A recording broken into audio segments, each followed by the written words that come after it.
Good afternoon and welcome to the Candidate Forum, sponsored by the Cherokee County Chamber of Commerce and the Cherokee County Farm Bureau. I am pleased to be your moderator this afternoon, and it is my good fortune that I'm also President and CEO of the Cherokee County Chamber of Commerce. So I'm Pam Carnes, and I may be an unfamiliar face to you on your screen, but the other two people who are on right now by no means are. We, of course, have two candidates for the 11th Congressional District race that have joined us this afternoon, both Dana Barrett from Atlanta and Barry Loudermilk, our incumbent from Castile. So thank you both for joining us this afternoon. I am very appreciative of your time, and I do wish we were face-to-face. I'll just go ahead and say that. I wish that we were face-to-face and you were getting to visit with voters here in Cherokee, but your time that you're committing this afternoon to be able to communicate with our voters prior to, of course, the early voting period starting on Monday, October 12th. This is very timely. And so I know that your constituents here in Cherokee County are very appreciative of your time. So I'll give the lay of the land, if you will, to folks that are watching so they'll know what's going to be happening today. So you are going to be hearing from both candidates, both in a 2-minute opening remarks type session. And then there are going to be 3 questions that will be the same question for both candidates. And because this is a forum, not a debate, there will not be rebuttal on their part. Then there will be 1 minute of closing remarks. We are recording today so that we can share these links with members of the Cherokee County Chamber and the Cherokee County Farm Bureau. That will be communicated via our website, email, and of course, social media.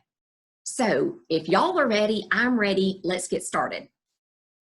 So from the standpoint of opening remarks, I think that we'll go alphabetically and ladies first. So Dana, if you would, please share 2 minutes of opening remarks with us.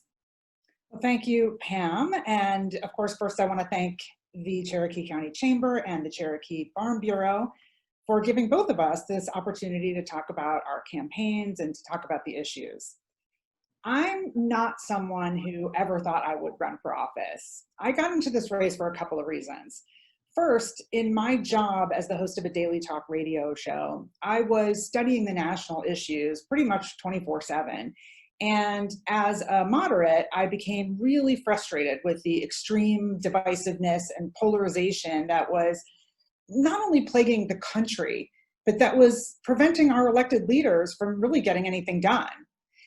If we allow ourselves to continue to get pulled to the extremes, we will never be able to have the conversations required to get the real work done for the hardworking, tax-paying American people and people of the 11th District. The second reason is that I grew up believing what we were all taught in school, which was that we had a government that was by the people, for the people. And to me, that means all the people. And I was becoming increasingly concerned that too many of us were just not being represented. When I was on the air, I made a point of digging into the issues and criticizing both Republicans and Democrats when I thought they were wrong. But I had 2 hours a day to talk about this stuff, not 2 minutes. And campaigns are just not like that. So that's why we're all getting bombarded by ads and emails that are trying to make us afraid of the opposing candidates. I'm being accused of being part of the radical left or, under the thumb of Nancy Pelosi and AOC or getting money from billionaires that are in California and New York. And none of that is true.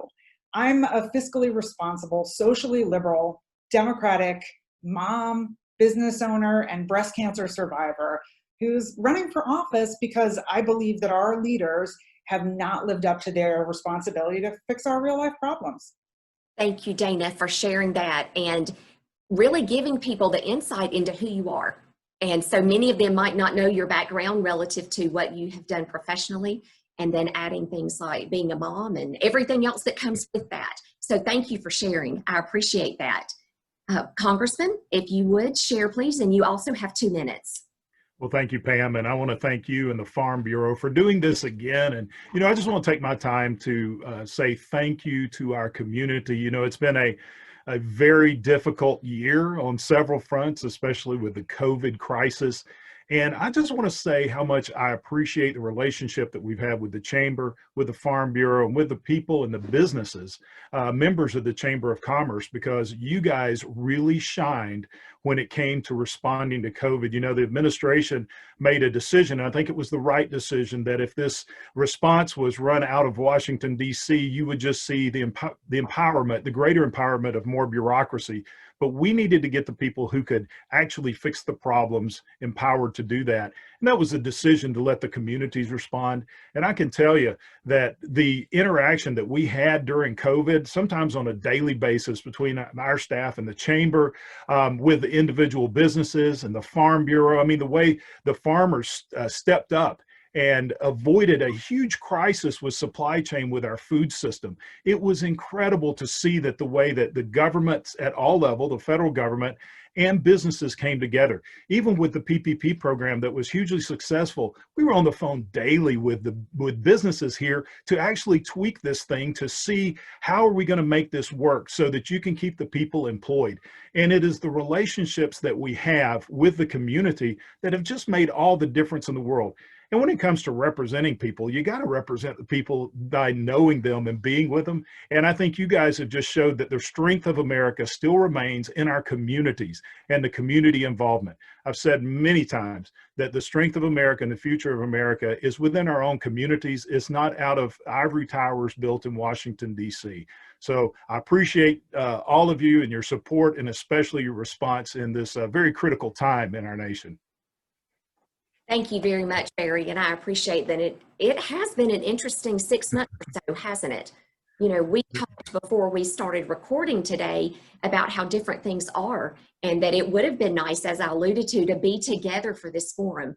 But as an organization, and I know I can say this for Farm Bureau as well, we've all learned to work outside the box.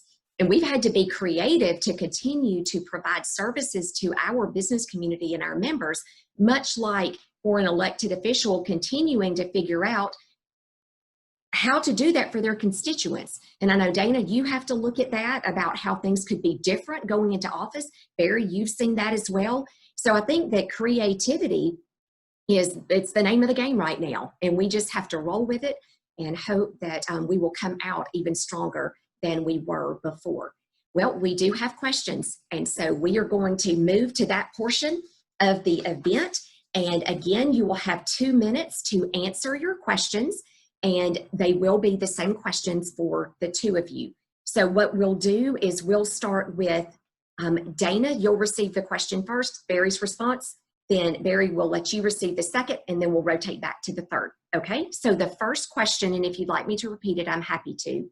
The first question is, what will you do to support small business owners as well as small farmers? That they are business owners too. They are also business owners, but the way that the question was received was small business and small farmers. Let's look at them all as business owners.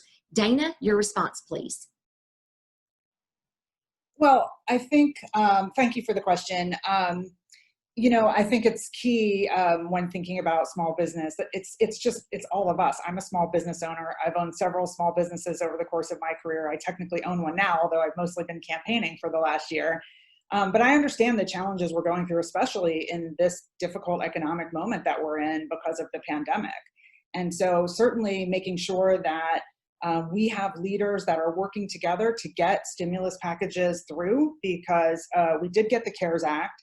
But essentially that stimulus has run out. And now, because of the discord in Washington, we aren't seemingly able to get a second stimulus package passed through. And I think that's key for small business and for individuals, to be honest. So I think it comes back to sort of this pulling back from extremes, working across the aisle, putting aside our differences and trying to really get not only legislation through, but then programs executed properly. Because one of the other things we saw with PPP, for as many businesses as got it and did well with it, a lot of businesses who needed it didn't get it. And many who didn't need it got it. So there were some problems in the execution, and I think that's somewhere we can do better. I think Barry made a good point when he was talking, and I fully agree. It's who you know in the community. It's building those relationships with the chambers throughout the district, with the individual businesses throughout the district, and really listening to what people need. Those are the things that I think are always going to be key to serving any constituency within our district, whether it be a particular religious group, business owners, women, whatever it is. We have to really just be available and listen. And so I would certainly bring to the table my own experience as a small business owner who has had employees, and as someone who's been an employee too, to be honest. So I think it's really just about listening, great leadership, and working across the aisle. Perfect. Thank you. Congressman, your response to the same question. Well, thank you, Pam. And that is really the key to really the strength of America. When you look even in Georgia, the majority of our businesses are small businesses. And when you going into the pandemic, those were the businesses that were going to get hit the most because they just don't have the revenues that the larger companies do or the ability to reach out and get the real low interest loans. And so that became not only the priority of the president, it became our priority here locally. And we sent our folks out virtually and in person to engage immediately with the businesses to understand what is it we need to do. And one of the things that we did was the PPP program, and it was extremely successful when you consider it was one of the largest government programs rolled out in an historic short amount of time. And the way it was so successful is what I talked about in our opening statement was the direct engagement that we had with the businesses. And the White House and the Treasury Department opened the phone lines to these businesses. And one thing people don't understand is the PPP program wasn't just the government sending money down in the community. It was the local banks, mostly small banks, that were loaning their own money that was just going to be backed by the federal government. So we had to take this huge program and make it efficiently and run quickly. And just an example of how successful this was is we have a local bank in the 11th Congressional District, a small community bank that ended up doing more PPP loans than one of the largest banks in the United States did nationally. And that was because of the engagement that we had. On the farmer side, we, in the CARES Act, we allowed for them to step in and avoid a huge disaster that we would have had with the food supply chain. We've also done the USMCA to open up for American products to be sold in the other countries in Canada and Mexico by lowering the tariffs. And so we're going to continue to go down that same path of focusing on small business. As a business owner myself for 30 years, I just know how important the businesses are, and they do have a voice in Congress.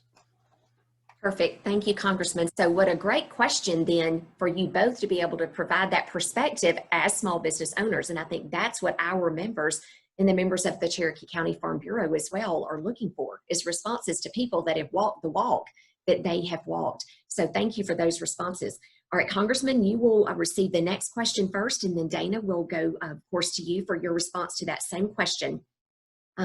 If elected or re-elected in this situation, what would you do to continue, Congressman, in your situation, or Dana, in yours, what would you do to help? So if you'll follow along with me in that question, if re-elected, what would you do to continue to help businesses that were impacted by the COVID-19 pandemic?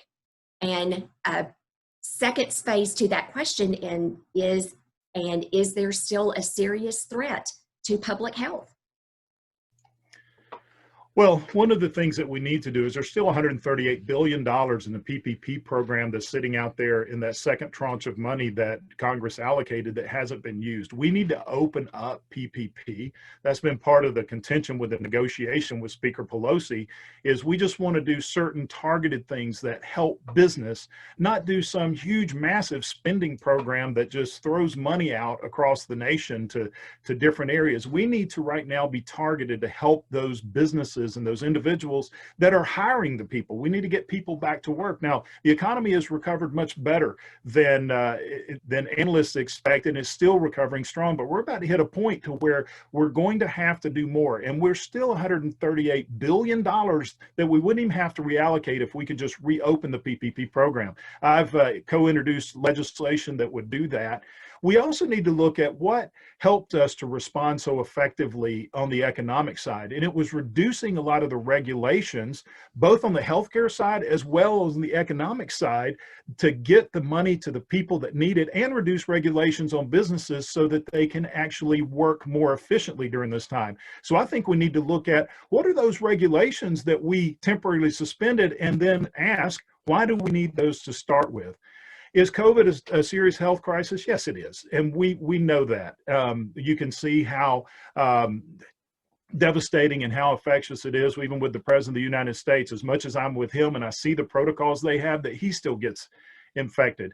But as I've said from the beginning, COVID is here. What we need to do is learn how to live with it and have safe workspaces and work together. But we still have to continue on with the freedom that we love in this nation. And what makes America strong is our freedom. So we have to learn how to live with this virus going forward. And even after we get a vaccine, we still have to learn to live with this. Thank you so much. And Dana, if you would respond to that question, if elected, then what would you do to help businesses during this crisis? And then your thoughts as well on if COVID is still a serious public health threat. I'm going to do them in reverse, and we'll start with whether it's a serious health threat. So, I think it's quite clear that COVID is still a major health threat in this country. We just saw the president getting through it, or really still technically dealing with it right now. So clearly it is still a threat. And I think, from everything we're hearing from the scientists and the experts, it looks like heading into winter, and as it, sort of goes along with the flu season, it could be significantly worse. And so we do need to be really, really careful. And I think, that is a good lead into what do we do for business? Look, nobody is suggesting that we should shut down and stay in our homes at this point. On the other hand, I think we do need to have clear guidance that businesses can follow on how to operate safely. And that is going to come from consistent messaging from the top, whether it is everyone wear masks when in public. We don't know. We keep hearing different, new information coming out about, how the disease travels. Is it airborne? Is it not? So why not protect each other and protect our neighbors by wearing masks? And if we're able to do that, we can run our businesses successfully. We're going to be much better off keeping our businesses open with the proper equipment in place, with the proper social distancing in place, with masks in place, than with all of the sort of back and forth messaging that has left everybody really confused. So I think, first of all, we have to get our messaging straight. We have to be really clear, and we have to listen to the experts and the scientists on the protocols. And then in terms of just the businesses themselves, while PPP has been successful, there have been certain industries that have been hit really, really hard. I spoke to several people during the course of the campaign who worked in the airline industry, for example. A lot of people in the metropolitan Atlanta area work for Delta, as an example, and they've been hit really hard by this incredible decrease in travel that we're experiencing. So, we need to make sure that we're looking out for, and by the way, there's a lot of small businesses that actually feed into the airline industry. Right. So we've got a lot of work to do to support those businesses. And it seems like I might be running out of time. You are. But I think there's a lot we can do, and it's going to come from great leadership at the top. Perfect. Well, I hope that you have both been healthy during this time. I know that that's been interesting as the initial conversations about COVID were coming out through specifically media early on. And as we were learning, and then now you seldom go somewhere where you don't run into someone who either they have been sick or someone they know has. And the symptoms are all very different. So I think that's part of the challenge in tracking, is that it affects so many people in different ways. But that's not just from an individual standpoint, is it? That's also from a business perspective and how we've all been impacted. So thank you both for those responses. Okay, for this last question, Dana, we'll let you respond first, and then Congressman, you will have, of course, your opportunity as well. The question is, do you support the Green New Deal, and how would that affect business and agriculture in Georgia? Dana? Well, first of all, I do want to say, just as it relates to COVID, that I did lose one of my dear friends who was a resident of District 11 to COVID, and going through that and seeing what that is doing to families is just heartbreaking. So I do want to make sure that we are taking this incredibly seriously. Yes, it is a serious situation. In any case, as it relates to the Green New Deal, I want to be clear, because I think a lot of people don't realize this. The Green New Deal is not legislation. It is a non-binding resolution, meaning it is basically an idea that has been put forward. And the general gist of the Green New Deal is that we move our country to sustainable, environmentally sustainable energy, and that we create jobs by doing that. And that's why they're using the terminology, the New Deal, because there's an economic aspect to it, that by creating, bringing the industry of solar and wind and those kinds of things to this country and really investing in those, we can hire American workers, we can retrain workers from the fossil fuel industry, and boost our economy by doing that. So I'm not sure if you phrased the question, do I support the Green New Deal? But I will say I support the philosophy within the Green New Deal. I think there's a lot of work to be done from there to actually turn that into workable legislation. And I think we have to be careful about getting sucked into what I always call bumper sticker politics and just taking a phrase and making it, the big bad. The Green New Deal is just a set of ideas. It's not the big bad. And we should be, more afraid of the problem that we have with our environment than we are of this potential solution. Thank you. Congressman, your response? Well, thank you, Pam. No, I don't support the Green New Deal because of the devastating effect of the way it's laid out and the policies that it's trying to implement in such a way. It would be devastating to small business and especially the agricultural community. I've spent a lot of time since I've been in Congress trying to make sure that we don't impose regulations that are counterproductive to what they are trying to do. Look, as an outdoorsman, avid outdoorsman, you don't find any greater conservationist than those who love the outdoors. And but we have to understand that just because somebody comes up with an idea, it doesn't mean that it will be effective. It reminds me of something during the Obama administration that they used the Clean Energy Act to move forward a plan, which we were able to stop as soon as President Trump came in, but it was going to force all of our coal plants to decrease their emissions by 10%. Well, that sounds like a really good idea across the board. The problem was, here the coal plant that we have in Bartow County is one of the cleanest, if not the cleanest in the nation. They have the greatest technology that Georgia Power has paid for themselves to put in that has made them one of the cleanest. You can't get 10% more out of the emissions. The technology doesn't exist. So what would have happened is Georgia Power would have gone and they would have actually had to close their cleaner plants and then just upgrade their dirtier plants, which still would have not put them to the same level as the clean plant. And so these are the type of things that we have to use our innovation and technology wisely. We've worked really hard to make America energy independent, and all of the technology that's coming out from electric cars and wind and solar, these are the types of things that we have to incorporate, and we have to incorporate it into society in a way that makes sense and empowers the individual, not mandated from government, but empowers the individual to do what is best for their family, for their businesses, and for their communities.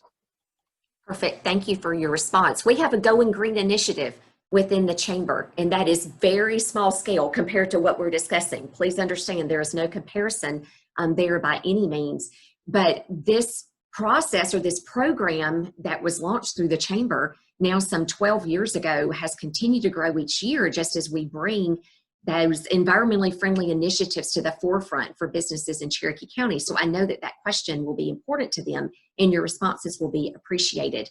We are going to move to the closing remarks phase at this time. So Dana, you'll have a minute for your closing remarks, and then Barry, you will follow suit as well. Dana? All right. Well, first of all, Pam, I want to make sure I don't forget to thank you. So thank you very much for having me. I really appreciate the opportunity to be here and to share a little bit about who I am and what I believe in. But I want to take this last minute to sort of talk about a couple things that sometimes scare people about Democrats. So to be clear, I am not a socialist. I am not going to vote to raise taxes on hardworking Georgians or small business owners. I am also not supporting defunding the police and leaving the people in our district unprotected from crime. And I am actually totally fine with responsible gun ownership. So I am not coming for your guns. These issues are all really, really complicated, and we deserve leaders who will go beyond the sound bites and the scare tactics I'm committed to listening and to working for all the people of Georgia's 11th district, and I'm committed to working across the aisle to bring this country back together and to get the real work done. Perfect. Thank you, Dana. I appreciate you sharing that very much. And it is nice when you have an opportunity to tell people more about yourself and they can get to know you as the person, not just the candidate. Barry? Well, Pam, again, thank you for this opportunity. And look, I just want to tell the people that there's clear differences in this election from a national standpoint and even at a state level standpoint. The stakes have never been higher. You know, one of the directions that we've taken ever since I have been in office is to empower the individual, empower the people, not the federal government, not the decisions that affect your family should be made at the family level. Decisions that affect your business should be made at your business level, and not by a bureaucrat in Washington, D.C. And we need to get back to that aspect of personal responsibility and government trusting the individual that they're going to make the decision that's best for their family. And it's all about empowering the individual. Those are the things I've been fighting for relentlessly, sometimes even against my own party. But the other thing we have to do is we need to learn civility in this nation again, to be able to disagree on a civil basis. Because, you know, I have been the victim of someone on the extreme that came and tried to kill me and several of my colleagues because of the extremism views that they had from the radical left. We can do this. We can be strong if we pull together as a nation, and I believe we can. And God bless you. Perfect. Thank you so much. And thanks for reminding your constituents of those feelings that you have and reminding them of the candidate that you are. So I can't thank you both enough for joining us this afternoon. You have busy lives. I know that the next several weeks may have some sleepless nights included in that time frame. So I hope that you'll get plenty of rest, you'll stay healthy, and you'll continue to stay focused on the important thing, which is taking care of not only yourself and your families, but taking care of others like me and my family. So I know, again, I join with the Cherokee County Farm Bureau in thanking you. Our organization is some 1,050 members strong, and those folks are voters. Those farmers that are members of Farm Bureau and others in the community that are a part of that organization, like our members, they're key business leaders in Cherokee County. They work hard, and they want to know that somebody's going to work hard for them. And I think that they've been able to see that today in both of you. So thank you once again for being with us. And if you will, stay on with us for just a couple of more minutes, and we will look forward to seeing you soon and hope that you'll be able to visit Cherokee County and that we can visit safely face to face. Enjoy the rest of your afternoon.